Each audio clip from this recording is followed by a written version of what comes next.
Have you ever wanted to visit Europe? May I suggest going off the beaten path and trying someplace different? I recommend Krakow, Poland. Hi, my name is Brenden. I'll be talking about Krakow.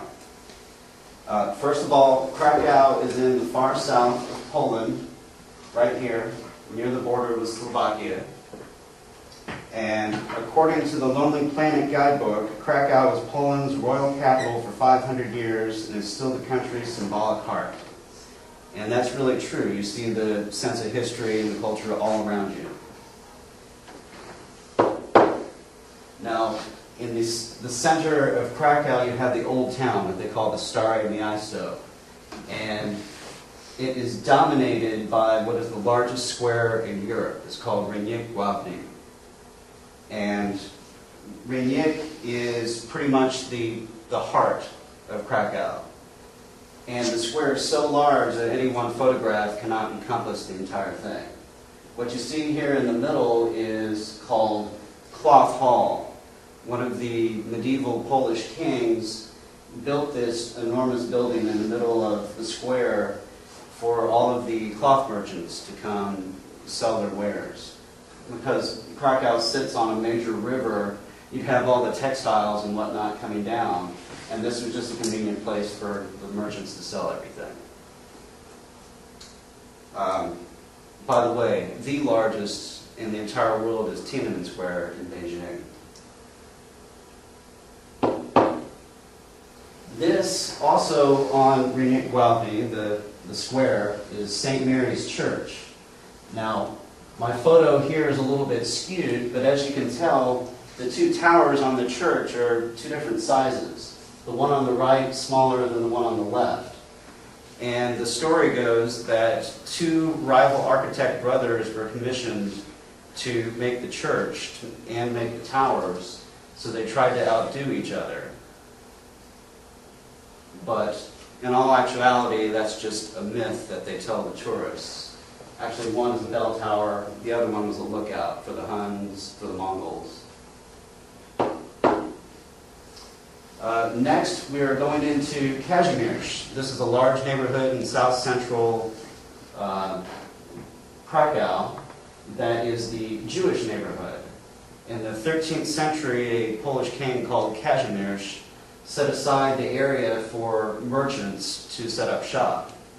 Well, the Jews, in one of the many pogroms, it's like an anti-Jewish riot, they got pushed out of the part of Krakow where the Christians were at, and eventually settled in the Kazimierz neighborhood.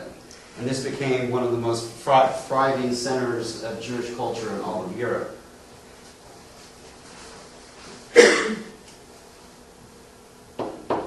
And by the way, this right here is the very first Jewish synagogue in Krakow.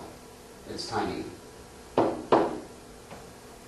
Just across the river from the Kazimierz neighborhood, you have the Oskar Schindler factory.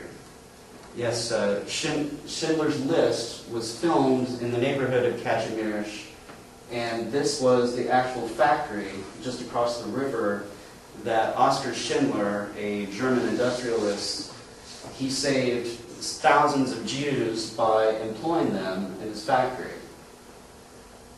And this is the factory.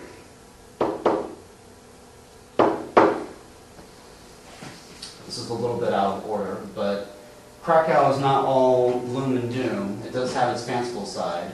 This is the statue of a dragon, and it's important because there's a fairy tale, a Krakow fairy tale, about a famous hero that killed a dragon that was plaguing the city by tricking it to come down to the river and drinking from the river. It did that, its belly exploded.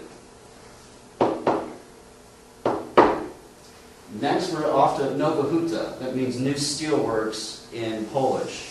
Stalin set up this enormous workers' neighborhood as kind of a punishment against the people of Krakow because he thought they were too bourgeois. They thought they were too easygoing, too pro-Western. This is actually Ronald Reagan Square. In 1989, after Poland got its freedom from the Soviets, they were so thankful to all the help that the United States gave in encouraging the wall to come down and the liberation of Eastern Europe that they named this square in Nova Huta after Ronald Reagan, the president at the time.